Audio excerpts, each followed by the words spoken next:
Good evening, everybody. It's 6 p.m., Monday, February 2nd, 2026. I'm going to call to order for the Winthrop Town Council meeting. First of all, pledge allegiance. To the flag of the United States of America, to the republic which it stands, one nation, under God, indivisible, with liberty and justice for all.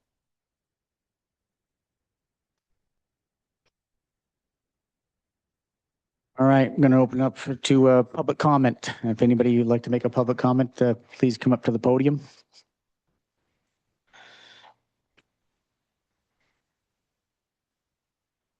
My name is Don Chase. I'm from the Alpha W Maxwell Post 40, American Legion. Good evening. It's our intention on the 4th of July to hold a parade. We want to invite all the area fire departments, hopefully the bands from the schools, all the local merchants to provide floats, or whatever, just to host a parade for our 250th birthday for the American Legion, for the United States of America. Super. Yeah, we're going to have to put that, Don, thank you for coming up, and that I think that's a great idea. We're going to have to make that an item to have up from discussion, so we can have other people that may be interested or opposed to it. They could come up and discuss it. But I see Anthony's writing down right now, so we'll have it on the agenda for the next meeting. Okay? Thank you, sir.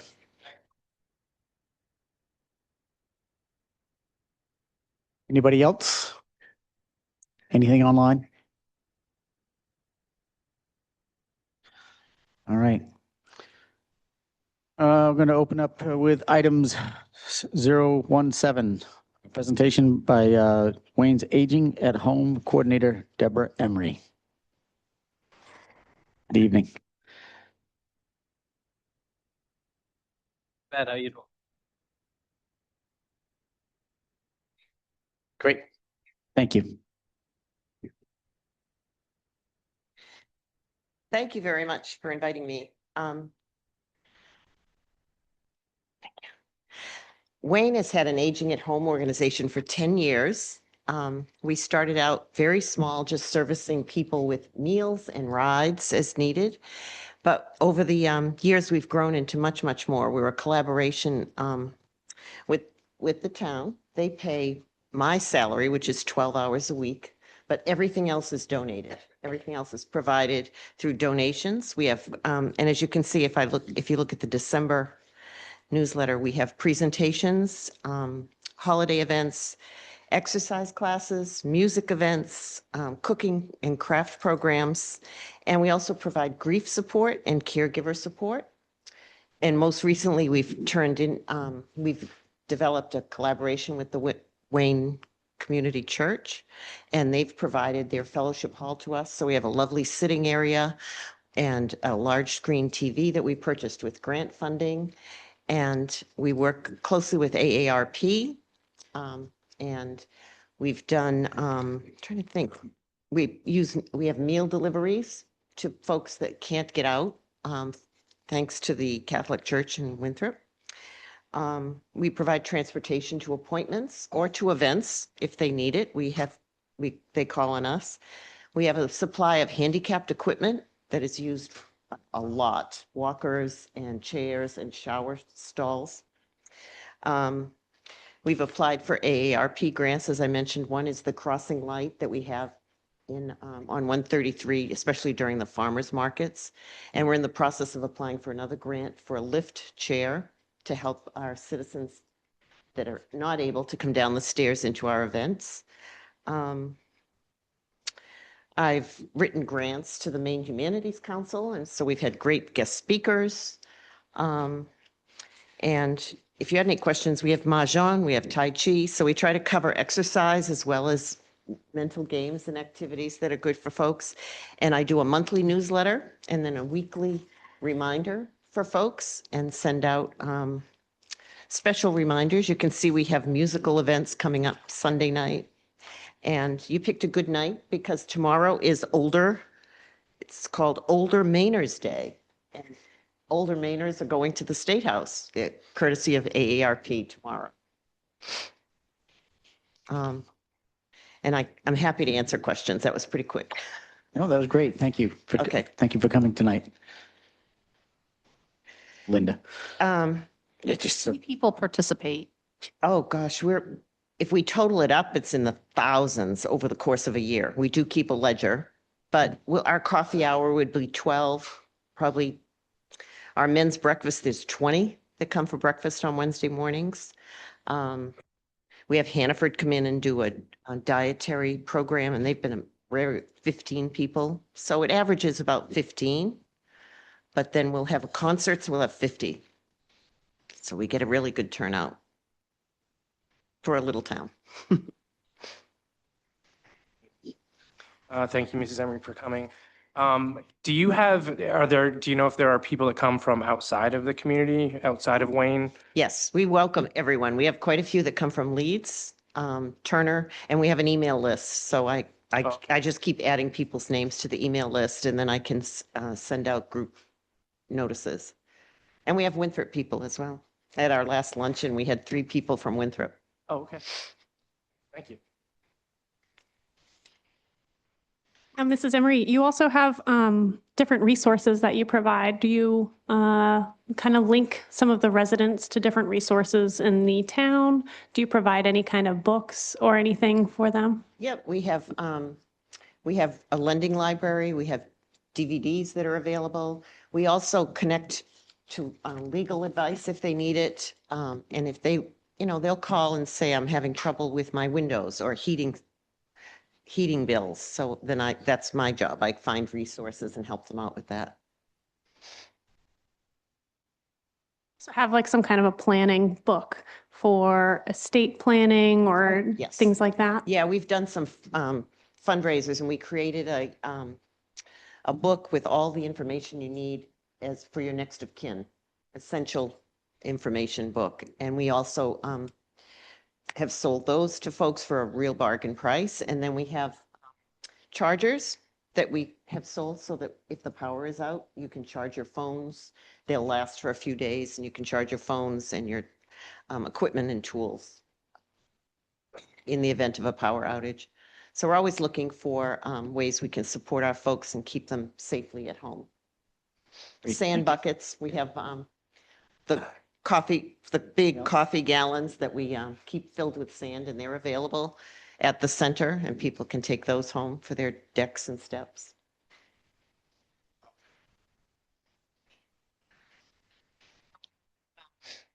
Down in Connecticut, my hometown, they do tax returns. And has anybody ever looked into that? See, I know CPAs around the area donate their time or CPAs. We haven't, but that's a great idea. I mean, it's the tax returns are relatively, I would think, simple. That's right. You know, if they meet certain income levels or whatever, I know they used to do that down there. Yeah, that's a great idea, and it's the right time for me to look into that. Yeah. Thank you. Aaron, go ahead. Question, do you guys, what I've noticed a lot as a medical provider with those who are Medicare age is when it comes time to open enrollment, trying to navigate that process, trying to figure out what may be best.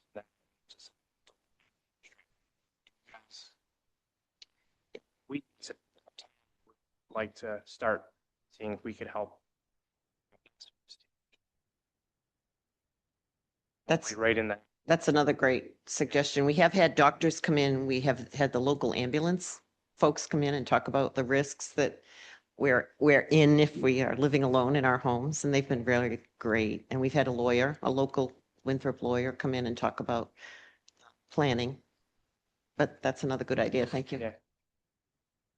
So to that point, Aaron, I heard about this program through the Wayne Town manager.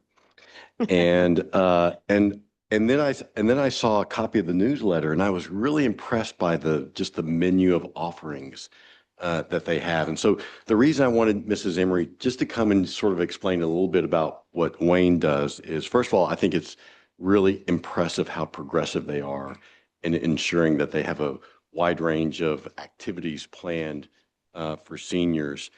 And I wanted to sort of open up our minds to what our recreation offerings could and should be. Of course, we've, in the last 40 years, been pretty much limited to having a summer recreation program for youth. And particularly for a town this size, I think it's important to have some recreation offerings for all sorts of demographics throughout the year. And so I think whether or not, we're able to partner with Wayne's program at some point, or maybe this provides some inspiration for us to do some of these things. I just wanted to sort of introduce that to the council. And I just saw that Jeff Gleason from the YMCA camp walked in. And as I've previously reported to you, we've been working with the YMCA camp to see if we might expand beyond what we currently do in the summertime. And after Jeff has had an opportunity to meet with his board, they've decided that, after 40 years, that has sort of run its course, and they don't really think that they have the bandwidth. And Jeff, if I misspeak, please say so. But they don't really have the bandwidth to continue doing that. And so one of the things I very much appreciate about Jeff is he has sort of facilitated a contact between us and the Kennebec Valley YMCA in Augusta. And on Friday, the Monmouth town manager and I are meeting with those folks at the Kennebec Valley YMCA just to talk about if they could potentially be interested in coming to into our community and offering more expansive recreation program than what we've traditionally had. And I think serving seniors should be a critical and vital portion of that. So I guess I also have one question for Mrs. Emery. So all these activities that you have in this newsletter, are you personally planning all those, or do you have a committee, or how does that typically work? We have a small board, advisory board, but I present the schedule for the month, and then they raise suggestions. And we do have a person who's very active providing music and finding band concerts, and every Tuesday we have a music night, and people can come and either sing songs or share poetry, and that's very well attended. So he's happy with doing that, and I'm happy about that because he has connections I don't. But for the most part, I create all this. So But I would love to collaborate. Yeah. Great. Ideally, we could clone her and have our own version of Deb Emery in our community. But I think we just need to start thinking a little bit more broadly about what recreation in our community could and should be, because providing services like fire protection, police protection, plowing roads, so forth, those are very critical meat and potato transfer station, very critical meat and potatoes services. But in my opinion, municipalities ought to be looking for ways to enrich the quality of life within a community, and a library, which you have an incredible library, as you all know, and recreation programs are ways that we can do that. We used to have a senior center where I think the ambulance was years ago. But no one really kind of fell out. And I've always been a proponent of, doing more for seniors in this town, because we concentrate on the youth, but it should be inclusive of everybody, because everybody's, important. So I'd be interested in looking at, maybe expanding some things that Wayne's not doing, Yeah. And as I said, Monmouth is very much interested in partnering with us too, because they just hired a recreation director and they want to make sure that they have enough for that person to do. And so I think there's some natural synergies that could come into play there.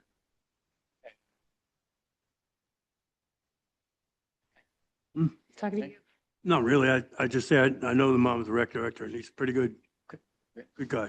Yeah, I was just going to say, I concur with Linda that I think looking into either partnering or developing resources or a senior center, seeing especially other communities that do it and provide daytime respite care for some of the caregivers, something like that, I think is definitely something we should look into.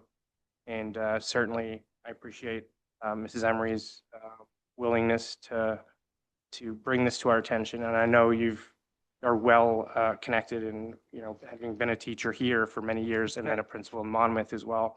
So I think that would be a natural fit to lean on you as a resource. So Yeah, I'd be happy to thank do you that. very much. Thank you. Awesome. Thank you very much. Much, Mrs. Emery.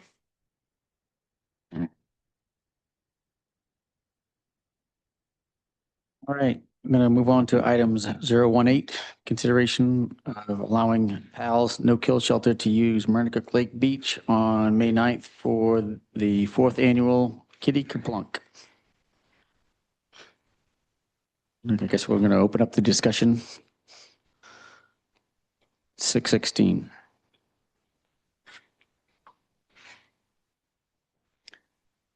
You should have received something from us explaining it. Okay. I do apologize. There are a couple of errors in it because I was not allowed to proof it before it was sent out, but No that won't worries. happen again. This would be the 4th year that we have done what we call kitten kerplunk. We do not throw kitties in the lake. People get sponsors and they jump in the lake and don't stay long because it's cold. Last year, the people who were watching got almost as wet as the people who jumped in because it was pouring rain and it was cold and it was awful. But we had a good time. Everybody had a good time. Every year we have a few more people, and we don't envision having 100 people there, but we would like to get more if we can. But I don't think we're ever going to have so many people that we have to close the road or anything like that. It's never been an issue, but we want to make sure that the town says, yes, you can do it before we move forward. Thank you. Go ahead. I was just gonna make a motion. Well, let me make sure everybody else. Anybody in the audience, questions, concerns? Anybody else have a question, concern here?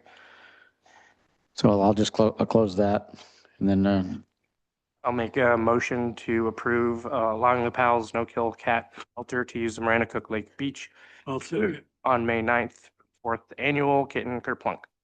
Second. Aaron, then Andy, all in favor? All are in favor? Thank you. Thank you. Now I can go home and have Good supper. luck to you guys. Thank you. Stay warm.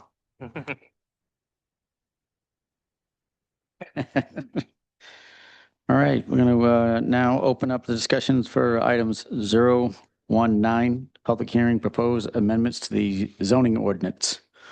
I'm going to open up the discussion at 6:18.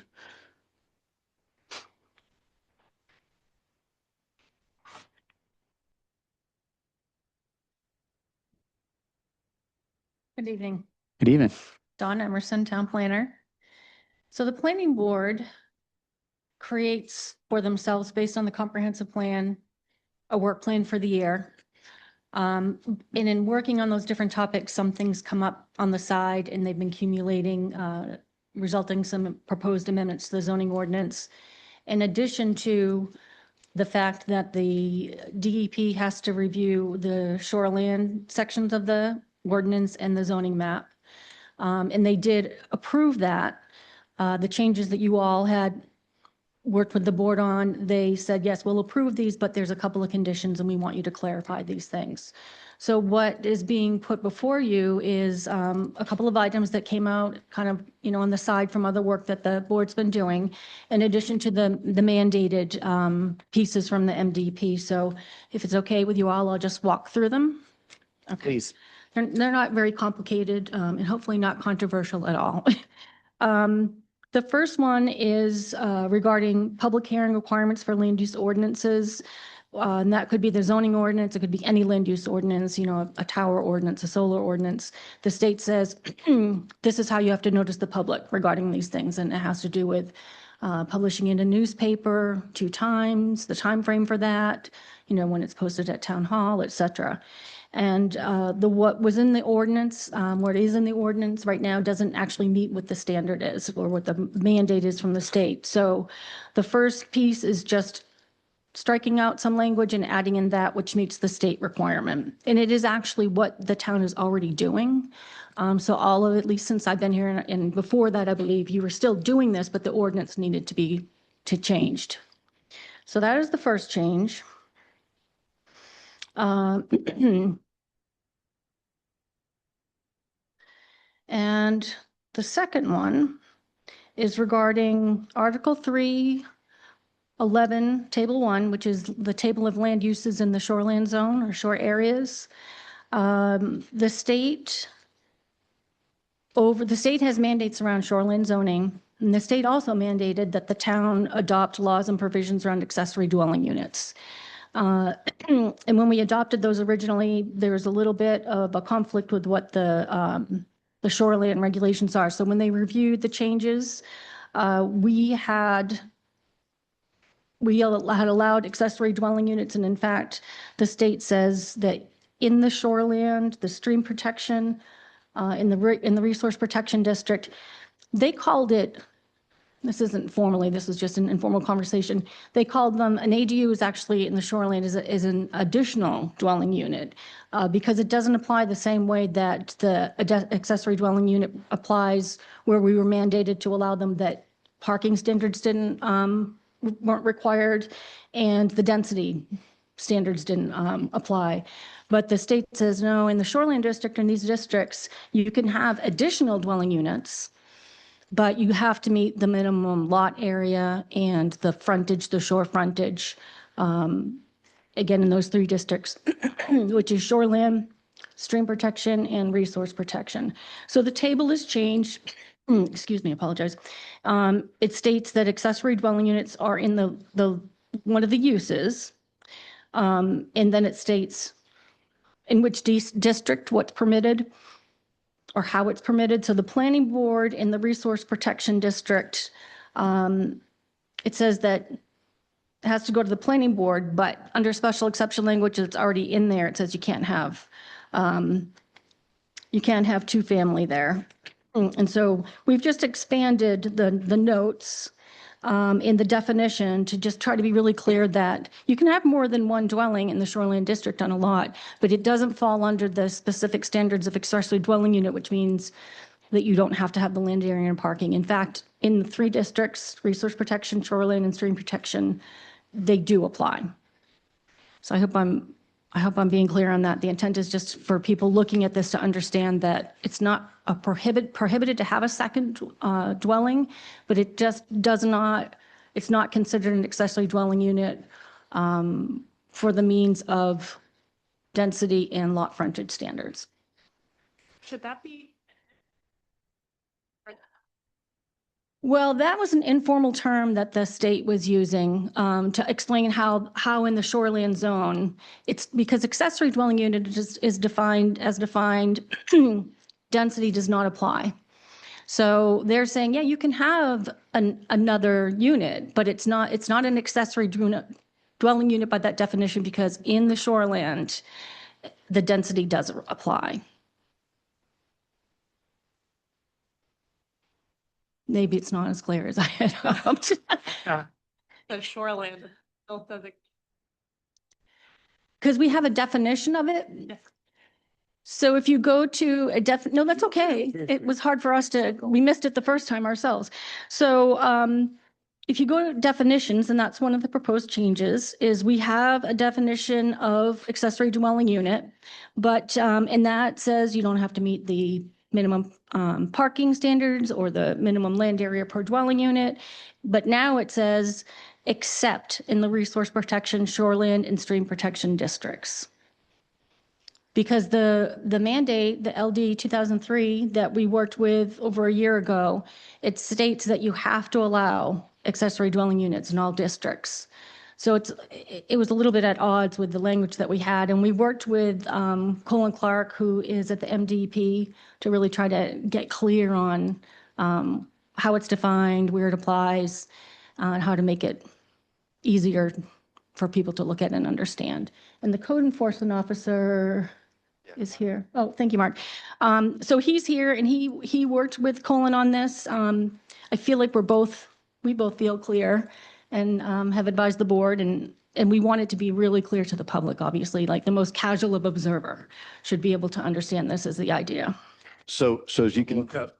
Yeah. Um, Want to say something?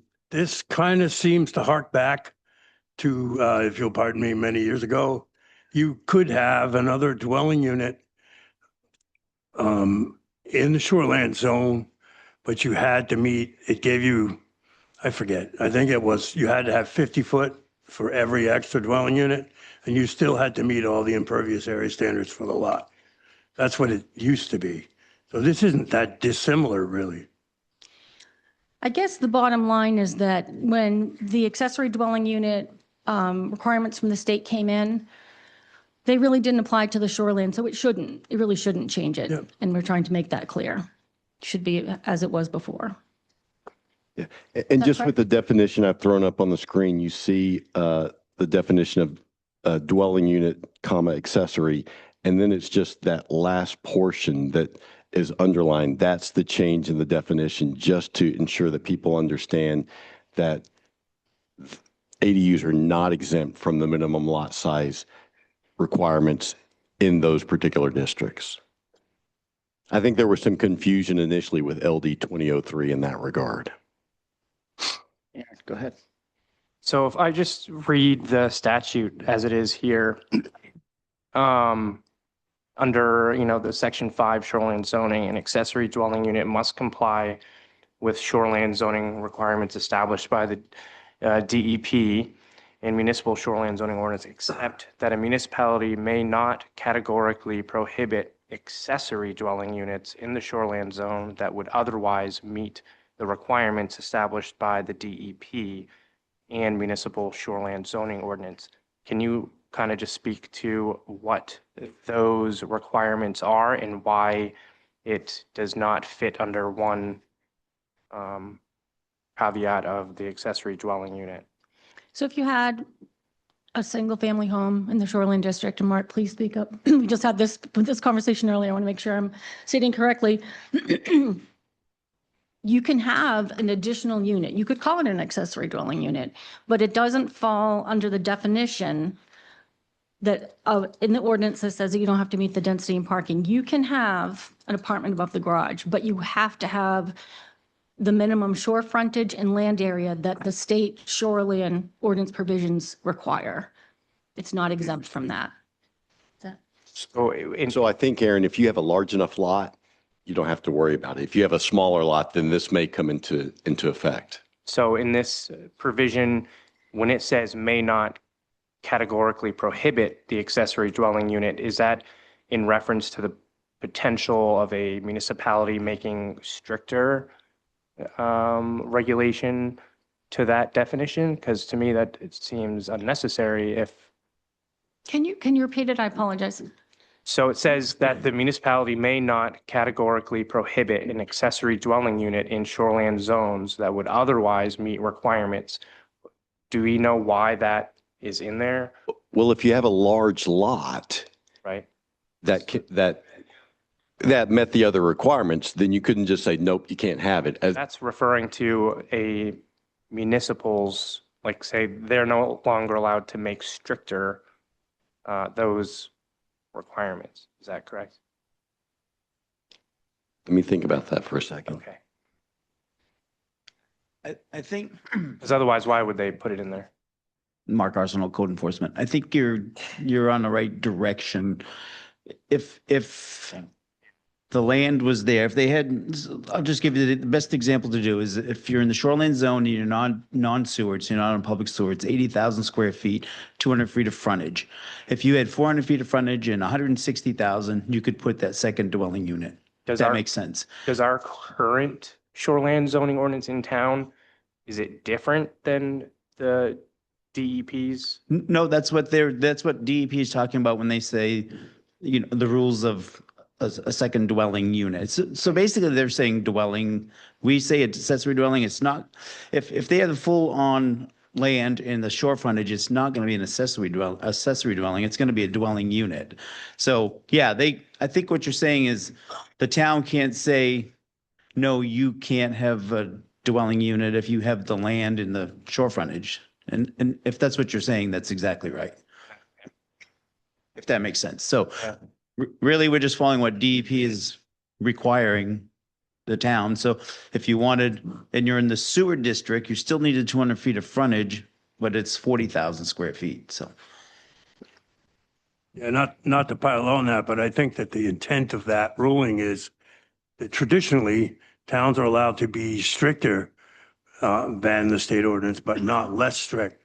And so they're trying to prevent towns from saying you can't have two homes.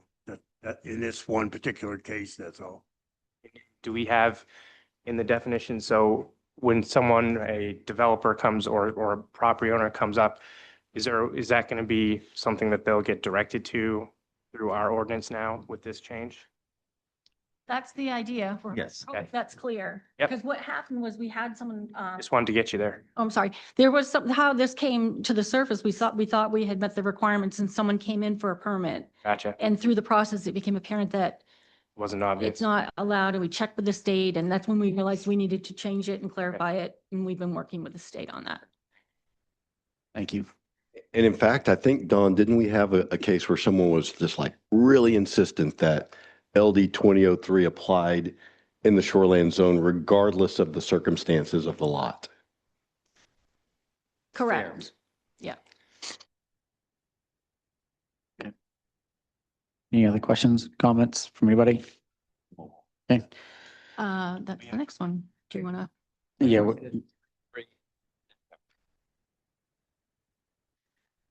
Okay, so we're ready for the next change? Article 3. Article 3, let's see, sorry. Able to land use outside Yep. shore this areas. Here in the state of Maine, a mobile home is a dwelling unit. Is a dwelling unit all day long. So we have single-family, multifamily dwelling unit uses listed in the table in the shoreline, outside of the shoreline, and it used to be separate use.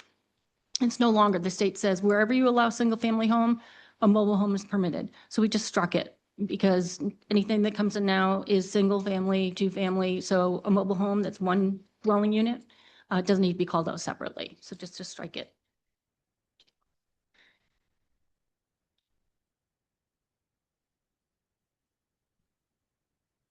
And thank you. And then to the next one, table 3 dimensional standards. And in that table, in the resource protection district, the setback is listed as 100 feet. In Article 4, 14B1, which is in the shoreland section of the ordinance, and I'm just going to make the reference, you don't necessarily need to see it there, but it already does state that the setback in the resource protection in Winthrop in the ordinance is 250 feet, but it was inconsistent with the table. And the state said we really need to change the table to reflect what the actual, to make it consistent essentially, but it's not changing it because it already is 250 feet in the ordinance and the more restrictive of the two apply. So it's currently being administered correctly, but they said, let's go ahead and clean this up. And so that's what we're proposing.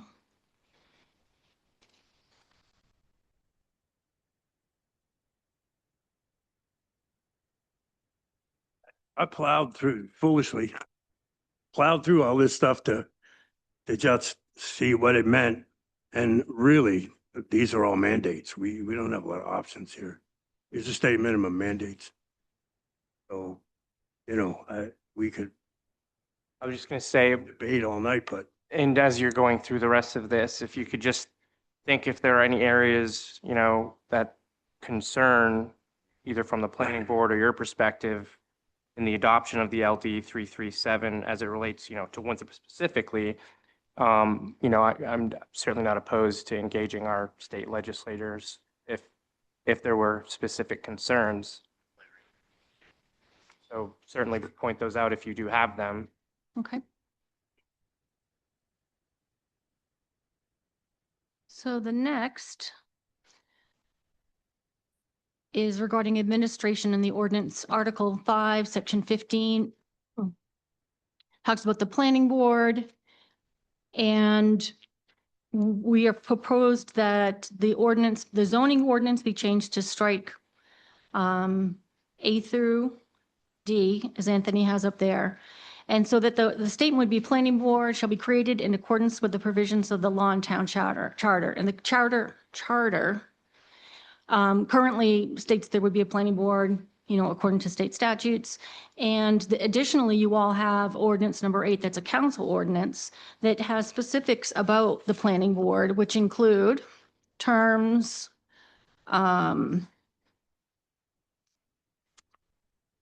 quorum, terms, organization and rules, duties and powers. So some of that is already, you have an ordinance for that, and there is some conflict with it. But Anthony has indicated that something that you all will bring up at a future meeting, I think the next one possibly. So we're proposing to strike this in the zoning ordinance because it actually is a little bit duplicative and at odds with the council ordinance. And then we had made some separate recommendations when you do have that discussion that you might make to it's ordinance number 8.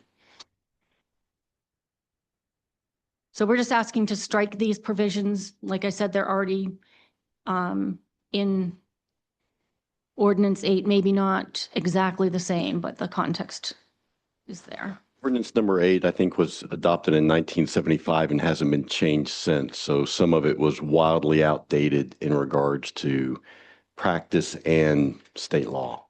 Go ahead. So we'll be bringing that to you at the next council meeting. I move that we approve the amendments to the zoning ordinance as presented. Second. I have one more, I'm sorry. Unless you don't have questions. I'm Oh, happy to do sorry. it. Okay. Hopefully it's that simple, Linda. So the ordinance currently, the planning board does take public input when they review applications. But it was worded a little bit, it could be more clear. So the language has just been changed to be clear that it is a public hearing and here's the noticing requirements for the abutters, how many days in advance. And so it was really just kind of reworking what was there and making it clear and stating that it's actually a public hearing. So it's already current practice. The idea being just the language is a little more helpful. Great, thank you.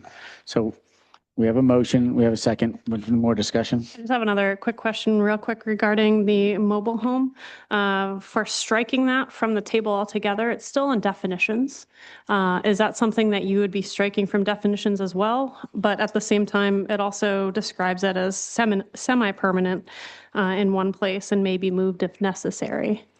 We're not proposing it at this time. We are looking at some other amendments, including some that you've directed the planning board to look at in terms of moratorium. So I suspect we'll be coming forward with some amendments to the definition section. And if that's something appropriate at that time, we may look at that. It's not on the table this evening. Do you anticipate any issues with someone using that definition to RV, or are there state definitions or restrictions that some other communities that try to pass is restricting the RV use? I think state dictated that. Possibly, but RV is different than a mobile home or a manufactured home. An RV is registered, so it falls under that situation. They can be a permanent structure if they have subsurface, and meet the requirements of a dwelling. So if they meet the setbacks, they have subsurface, and they could be used as a year-round occupancy if that's what they shall choose. But they do need to meet the subsurface. They have to have septic or city sewer and all the setbacks. And Aaron, to that point, Mark has dealt with a couple of cases that I'm aware of where people were living in it and he let them know, okay, you have to have your septic installed within this time frame if you're planning on continuing to live in this mobile home or RV. Is that addressed in the In the table. We have a 120-day allowance, so you can have a mobile RV on your property for 120 days. Once that 120 days is up, it has to be removed. Or if you put in a subsurface septic system, you can keep it as a year-round dwelling. But, it has to meet all the standards of everything else as far as, setbacks to property lines, road. Do we have that specifically stated in our ordinance In the table. or in the For which table? part? For our recreational Yep. vehicle? Yeah, And Mark, that's in keeping with state law, correct? correct. Thank you. Any other discussion here? All right, you do? Okay, go ahead. No, any other discussion? Oh, I got no moves. Okay. We had a good All right, very good. mandated stuff. So we have a second, all in favor? All are in favor?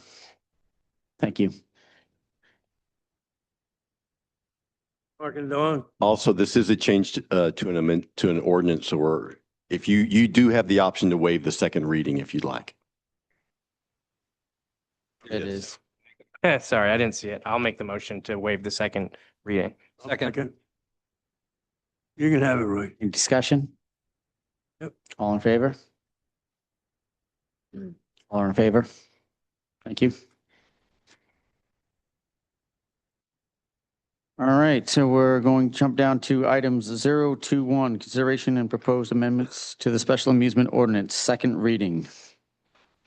We'll open up a discussion.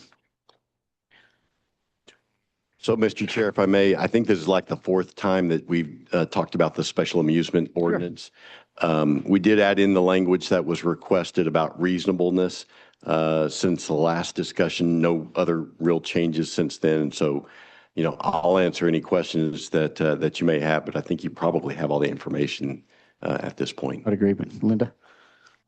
Looking at this language for reasonableness, I think we ought to be careful about what we put in here for examples like likely annoy, disturb, injure, it just gets to be, I think that we just impose reasonable conditions as we see fit, as we, because when you start to get into this, someone can come here and say, this is annoying me. So you need to think about, you need to change this. It's annoying me. It's disturbing me. I don't want to get into that. So I think it needs to, we can impose reasonable conditions. And I don't know how but I'd strike all that other stuff because I think you're going to go down a path you don't want to go down. That's just me. Thank you, Linda. Aaron? I agree with Linda there, as long as there's not a statutory requirement that the attorney has said that language has to be in there to be enforceable. That's fine. And also, I was just going to forward it X because he's not here. What he stated, he's in support of the amusement ordinance as it's proposed. And he also made the statement that we can always amend it at a later date if issues arise. So, Aaron, to your point, yeah, this language is not statutory. It's carved from some other ordinances around the state.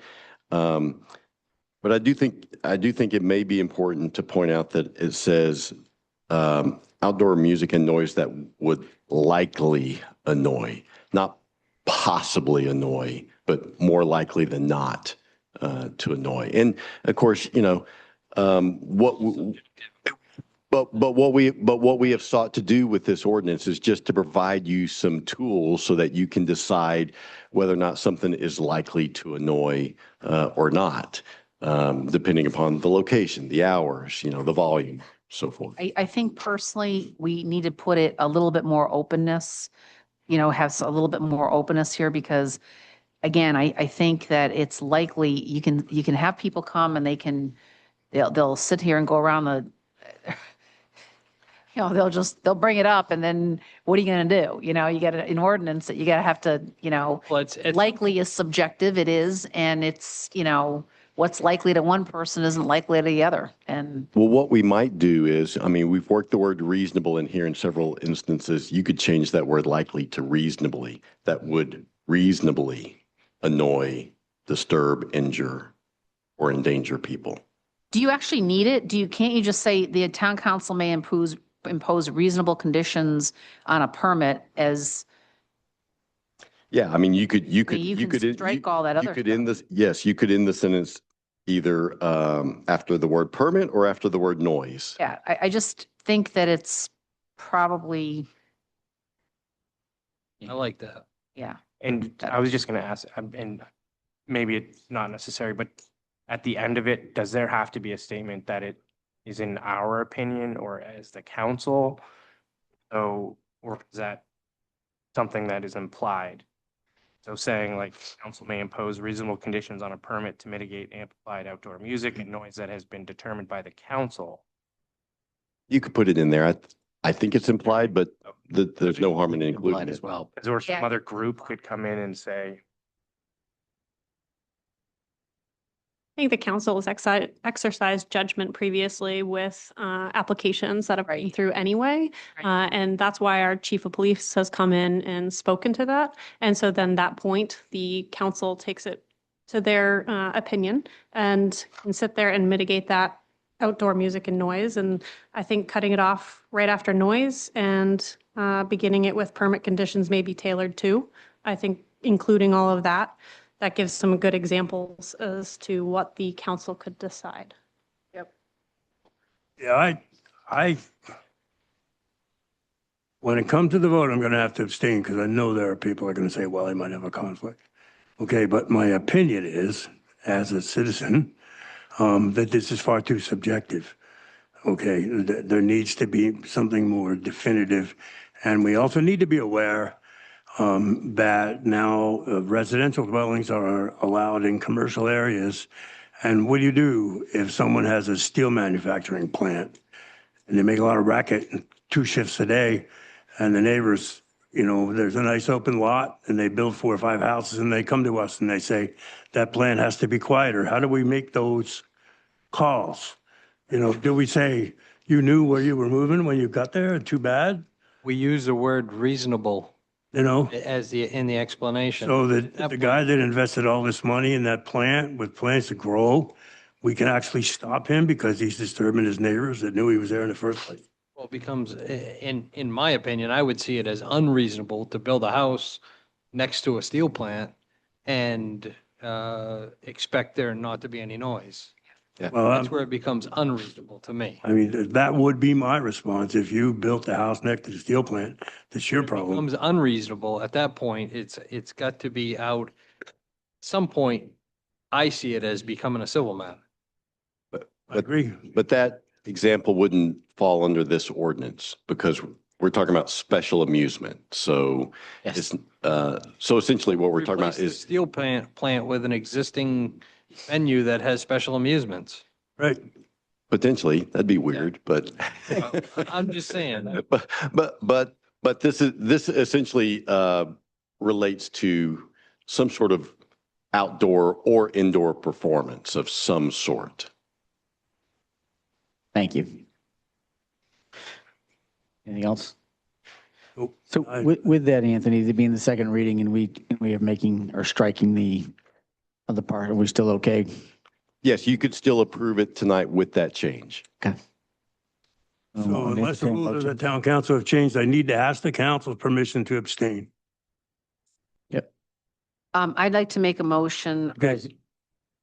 to approve the special amusement ordinance with the amendments that we Same discussed. thing as the mooring striking ordinance. Everything, Those guys owe me a couple bucks and all. striking everything to permit.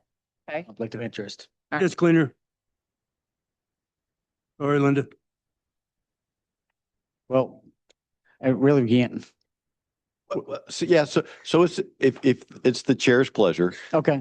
but we do have a motion, so we We do need have a a second. motion. And then Usually we don't- and then the discussion can continue if you like. Not usually towards from my history, but I'm happy to, somebody corrects me if I'm wrong. Usually you don't get anything from the public, therefore, after it's been on the table. It's the chair's discretion. But I'm happy to listen to what you might have to say, so go right ahead. As long as I'm within the guidelines. Yeah, I got to have just a couple questions about the ordinance as well. Andy Farrenway, Duck. So I know in there was a thing about max people before you have to get an armed guard or a police officer or whatnot. I guess we hope that would fall closer in line with the current mass gatherings permit. You know, if I was going to have a wedding, say at a local venue, have a band, I have 200 people at my wedding, do I need a police officer there monitoring it? According to the special amusement license proposal, that would be the fact. I'd have to have an armed guard at my wedding. I'd like it, I'd hope that it'd be closer to the 350 mass gathering. The White Duck, for instance, we have 80 people inside. We have 40 people outside. That's 120 people who don't care about music, who aren't there for the music. They're there to eat. I have 80 inside, I have 40 outside on the deck, not part of the entertainment venue, and I have a function room upstairs which can do 40. So I'm at 160, you know, Art Myrtle's retirement party upstairs don't care about music. They're up there doing their own thing. Now I have 40 people outside and I need a armed police officer to monitor the 40 people outside. So I guess that's what my concern is. And are we ticker counting that, or we just hope that maybe it would fall more in line with the mass gathering if we were to have a So bigger event. two things. Can I have you state your name first for the public record? Andy Farron. Andy Barron, and then I think Anthony, town manager, is going to answer your question. Yeah. So Andy, under the situation that you've described, like at the White Duck, if you've got a restaurant full of people, they're not actually partaking in the entertainment that you're providing outside. Right. So it would only be the people outside that would Love it. Just wanna get that count clear. towards this. And the 200, that's I actually thought it something. was per license. Well, it relates to who's partaking in the amusement, Okay. you know?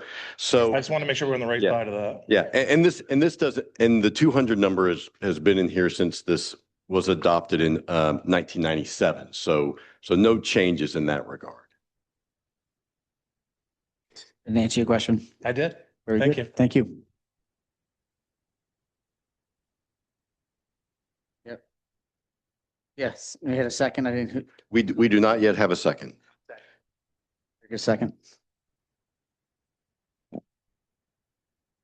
The motion was, I'll make it again. The motion was to approve the special amusement ordinance as presented, with the exception of the amendment would be on page 3. The town council may impose reasonable conditions on a permit to mitigate amplified outdoor music and noise, period. Strike the other language after that up until permit conditions may be tailored. Thank you. Yep. Aaron had a second on that, so all in favor? Got 5 in favor, all abstained, It'll be Andy, and that is it. We'll close that one, and we're going to be opening up items 022, consideration of the minutes for January 5th and January 15th of 2026 council meetings. Move to approve Second. minutes. Then The second, a motion and a second, any discussion? All in favor? Unanimous, all are in favor? Going to move to items 023, consideration and recommendations from the appointments committee. I'll move to confirm the recommendation I'd like to make a motion to confirm the 3 applications that we received. Jill Ippoliti for the Conservation Commission, Dwight Dowdy for the Planning Board, and Brent McCarthy for the Planning Board. Motion and a second, any discussion? All in favor? All are in favor? Move on to other business. Let's start with public comment after the meeting. Anybody have a public comment? Go ahead, Don. I would introduce myself, but he didn't need to be here, so I wasn't sure. He's here, and I'll yield my time for the town manager report to Mr. Dowdy if he'd like it.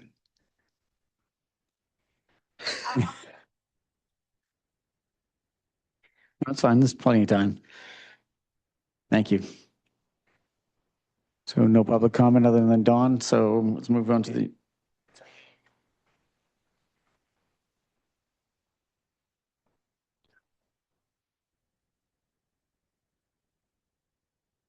I'm going to get to that here in just a second. So let's move on to the manager's report.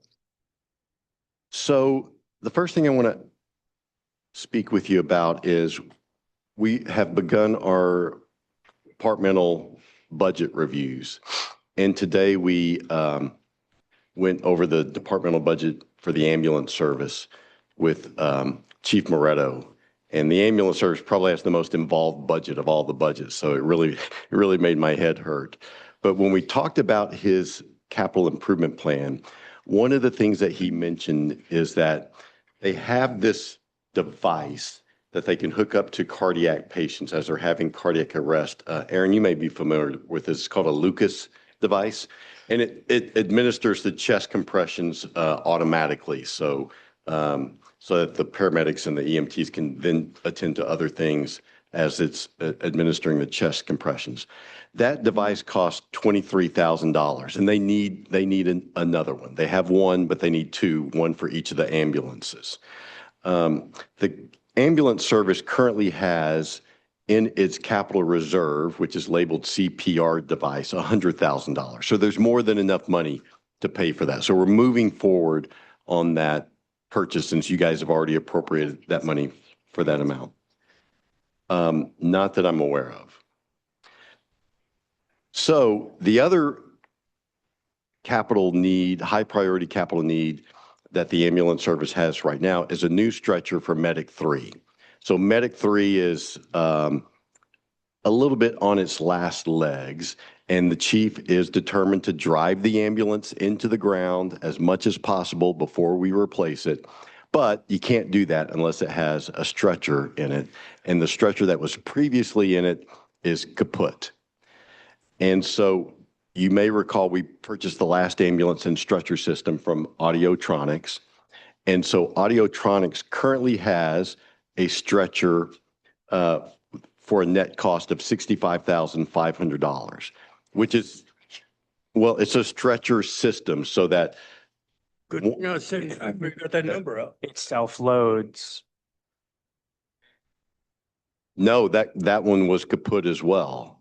So it So, was I think there's a issue where it is not compatible right, with other, you want to be able to take one stretcher and be able to put it in the other truck if you need to. that's correct. There were incompatibilities, I believe. But that stretcher is still $10,000 less than what we paid for the stretcher in the new Medic 1. So it's a pretty good deal. And so the plan would be that once we replace Medic 3, we would take the stretcher out of Medic 3 and put it into the new Medic 3. So it's not So towards, this would also be mitigating the cost of a new ambulance. The next ambulance, it would be deducted from that. Yes, yes.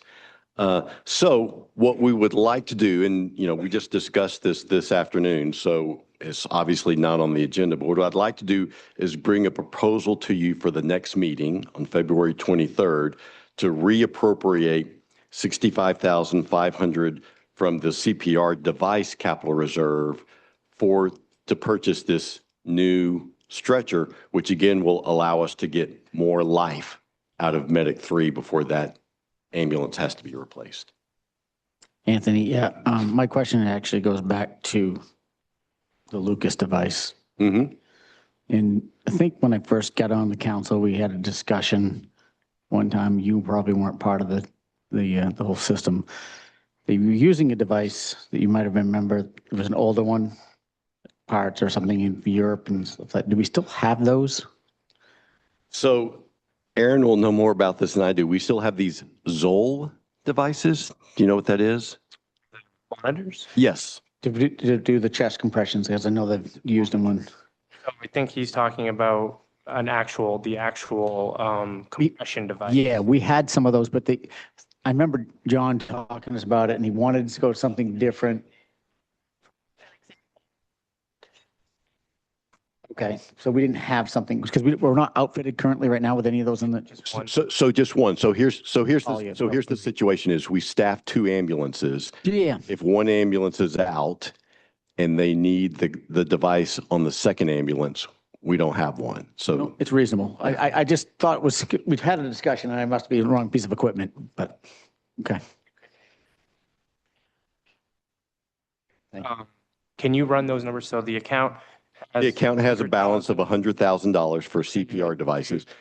We're going to spend $23,000 out of that for the second Lucas device.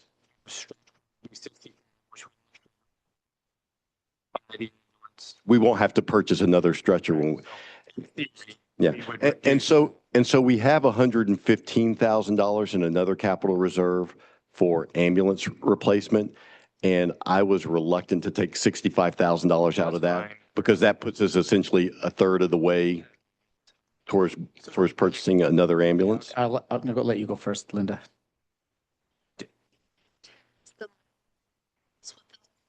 So, yes, so we talked about that today. We talked about that today as well. So as you will recall, we're going to be implementing the full 100% of the new formula for the other town subsidies. And we're including that, the amount that we collect for uncollectibles, we're going to set aside for capital costs for the ambulance service. And we get to partition it percentage of use, right? So they're good.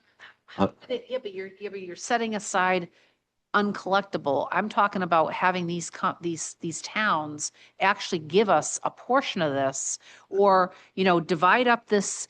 Here's the thing. We're subsidizing all of this other town, all these other towns.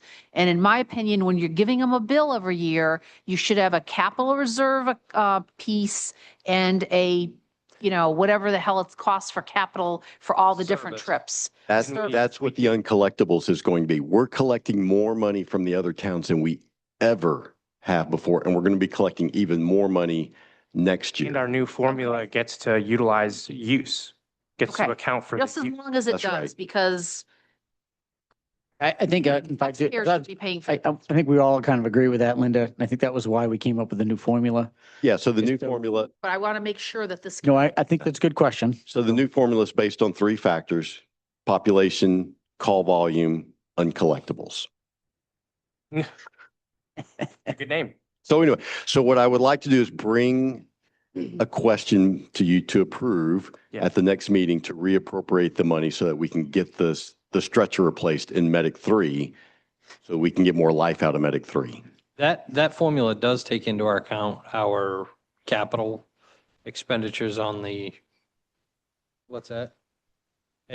Like our replacing, it's the, replacing the equipment is So we're- figured into. So the collectibles we've built into the formula so that we can use that for capital reserve. So every community will be contributing to capital cost of the ambulance service via the uncollectibles. Set aside into. Is there contributing? That's all I can. Well, We'll see it play out for the first time. So we've done the service. We've done the service. We haven't got paid for the service. And our payment for capitals is just getting paid for the service? Every community is going to have a certain amount of uncollectibles, right? It's money we wouldn't have seen otherwise and haven't seen and haven't seen in the past. And now we are collecting a portion of that, and our plan is to put that towards capital. Now we're going to be able to recoup. We didn't. Most of it.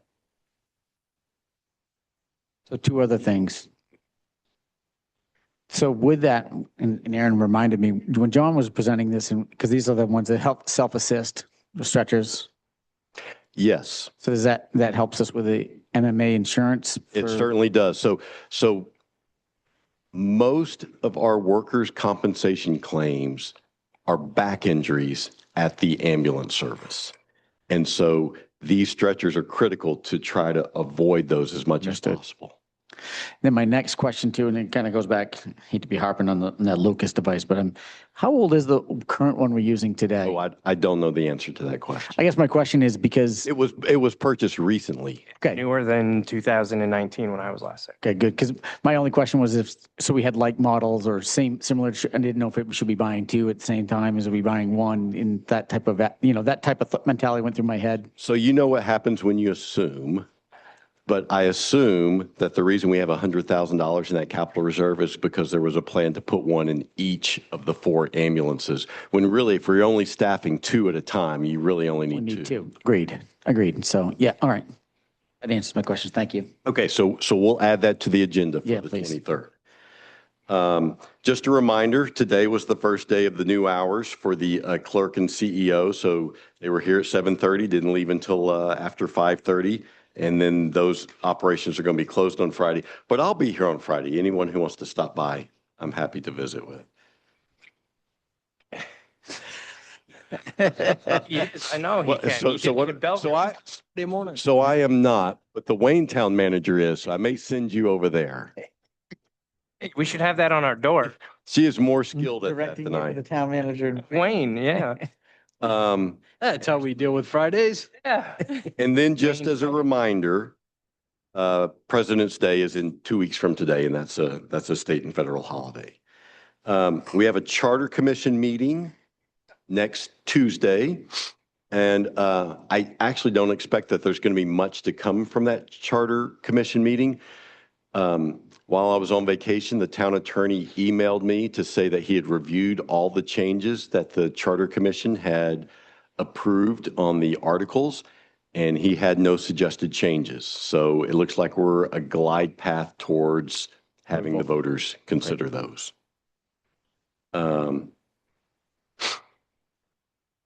Jeff is still here. So, Jeff, do you want to say anything about our partnership with your organization?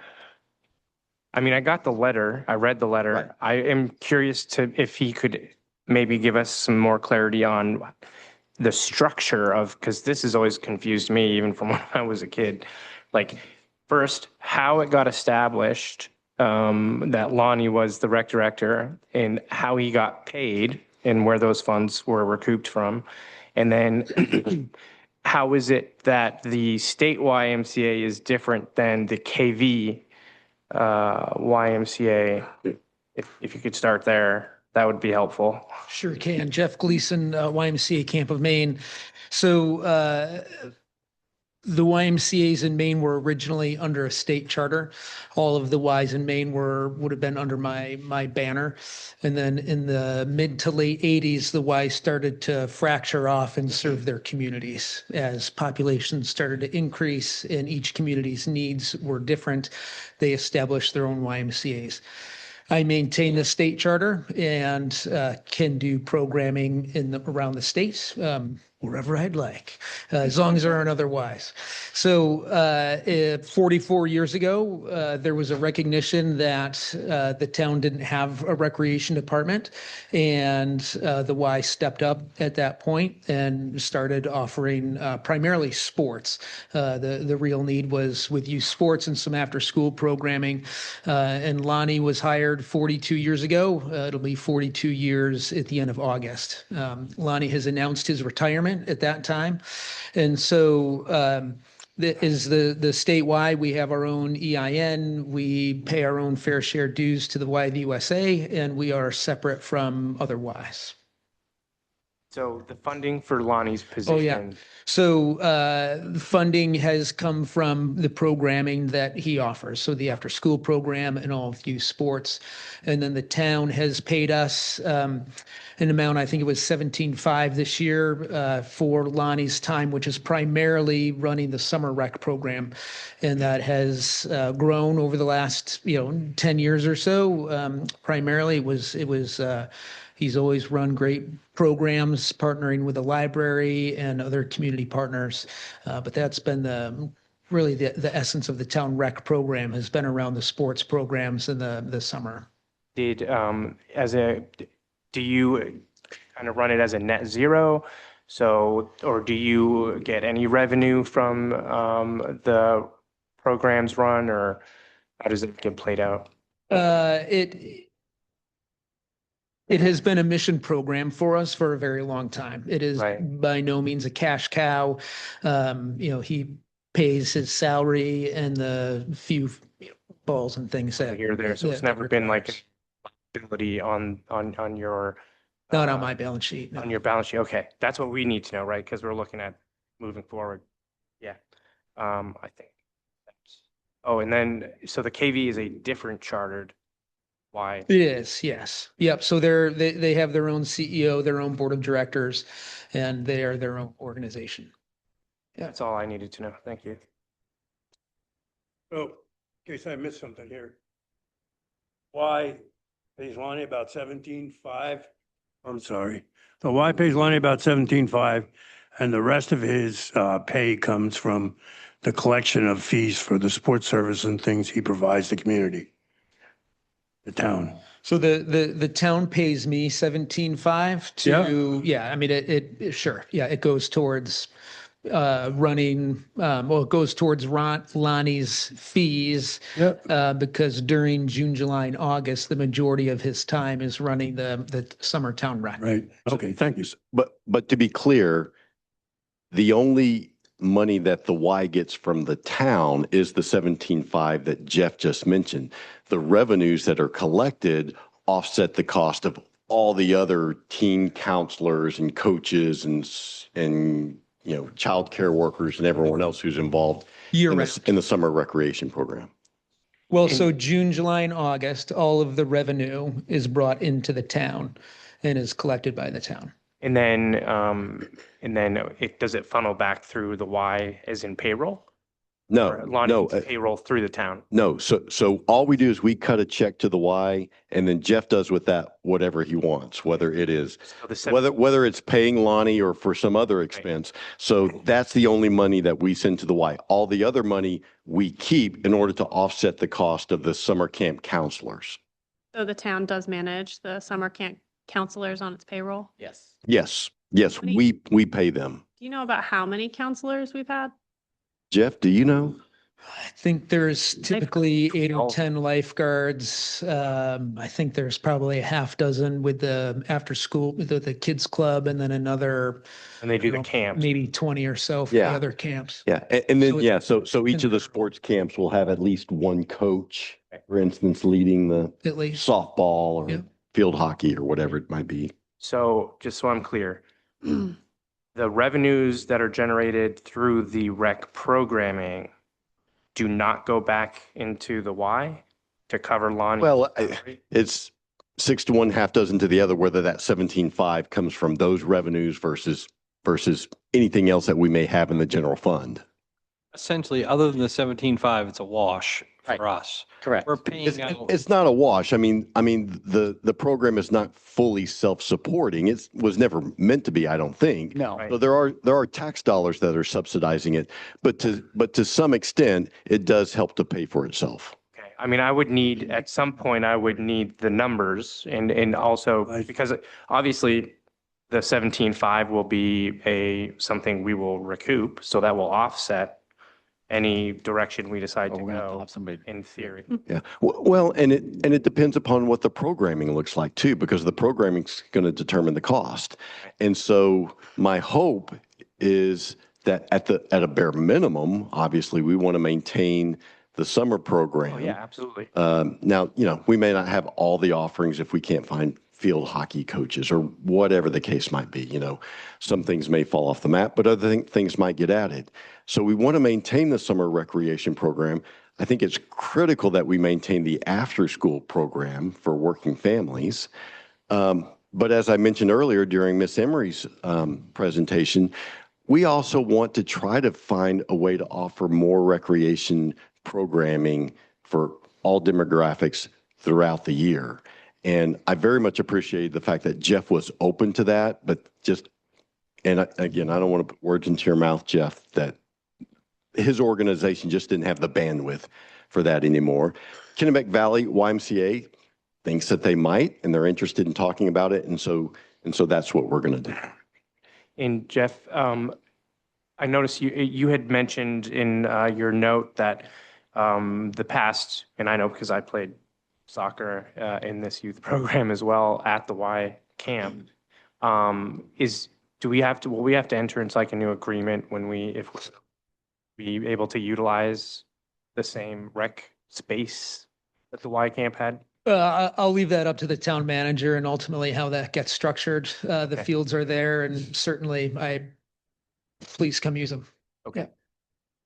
Another question I just had regarding the youth in government program was also covered under this as well. And that's a year-round program. Is that something that still is supported through the state program or the Kennebec Valley Y would be able to support us on? Yeah, no, great. Thanks, Shannon. We will continue to run that program. Yeah. Not me. I wish I had. And so one of the things that the Monmouth town manager and I are hopeful of is that we can find a way so youth from both of our communities can participate in youth sports. So we don't have like 2 little leagues and 2 soccer leagues and so forth. So we think that that makes sense. So I'd like to thank Jeff. I know you weren't here for all these 42 years with Lonnie, but to the town, it's been a great program. I think a lot of us that, from here did participate in that, such as myself, as old as I am. So, and we appreciate everything that you guys do and help us with that. So it's been a big piece of it. And I hope that, I'm a big supporter of continuing to have some type of rec program on all levels for all demographics, as you said, Anthony. So, You're welcome. We're just down the road. Yeah. Call us if you need us. Good luck. thank you, pal. Really appreciate it. Thank you, Jeff. And again, I really want to stress, I'm super appreciative of Jeff for, making that contact with the Kennebec Valley YMCA to see if we might be able to work out something with them. So I should have something to report after at the next meeting. Great. There was some, Don mentioned about the public hearing notices, and that involves like publishing in the newspaper twice.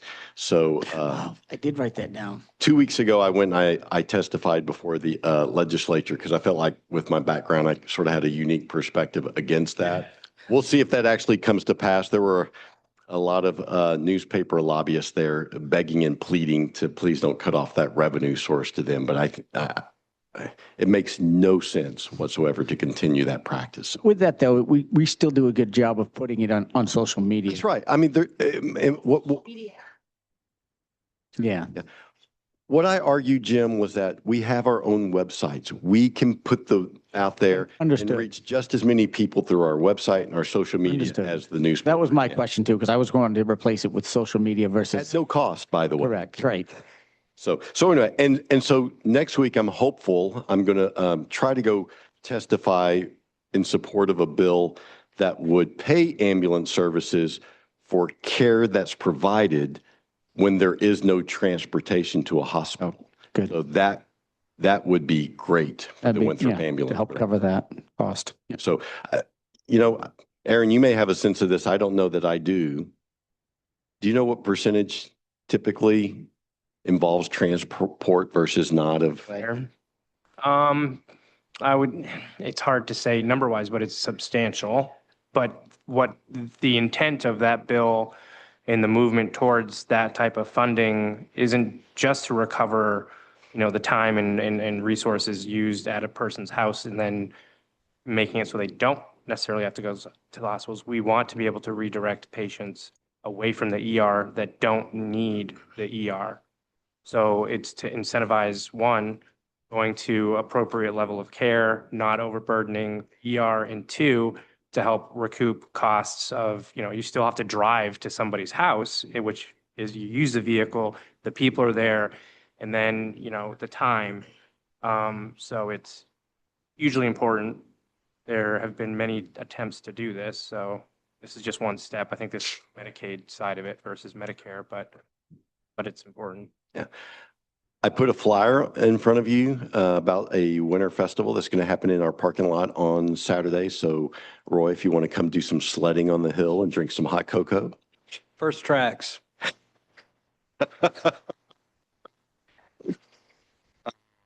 At our next meeting, when I got back to the office today, there was an envelope in my chair with a poverty abatement application in it.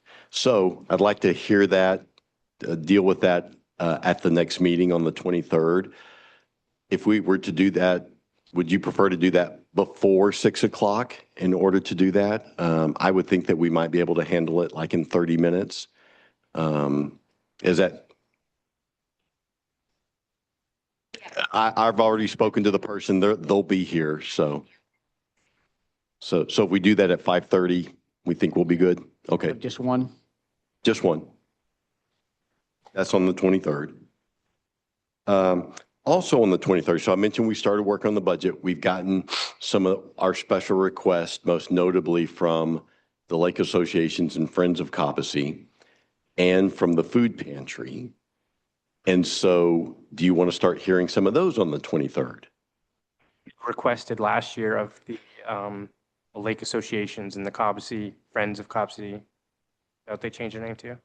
Yes. That they provide agreements that they were going to come up with to each group. So I would like to hear from them. Okay. Do you want to do that on the 23rd? Okay, we'll do that as well. And then just an update, we underwent some website training. We found it kind of lacking, so we're requiring our vendor to provide more training to us on the 18th. Should have, the new website will be up by the end of the month.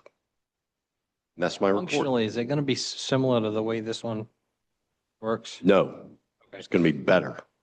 Okay. Is that it? And we do have an executive session. Okay, so, yeah, hold on, yeah, 'cause I'm not, so I'm just asking, he was done, so now we can go to, town council comments. You have anything? Go ahead. I was just going to say, when we start engaging in how we want to move forward with the recreation department, that we should start putting out some type of planning process to start the recreation committee with that process. Agreed. When we were talking with Jeff, and of course, we're dealing with the Monmouth Town Manager, we were talking about a committee that would include representatives from Winthrop, Monmouth, and from the YMCA. So I would still envision that being the case. And then, again, I know, contact the Maine DOT for street lighting on the upper Main Street. Oh, okay. And,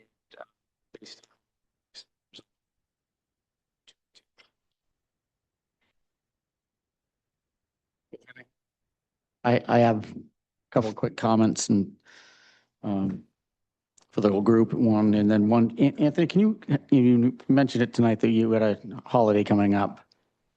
And maybe I'll just come with you, get some clarification. You and I can take some up, so understand how that works with the town, in-town paid off, time off, and that sort of thing What do you mean? on a Monday. Right. Generally, they have bank of hours, they have days off. They have vacation days that they've accrued.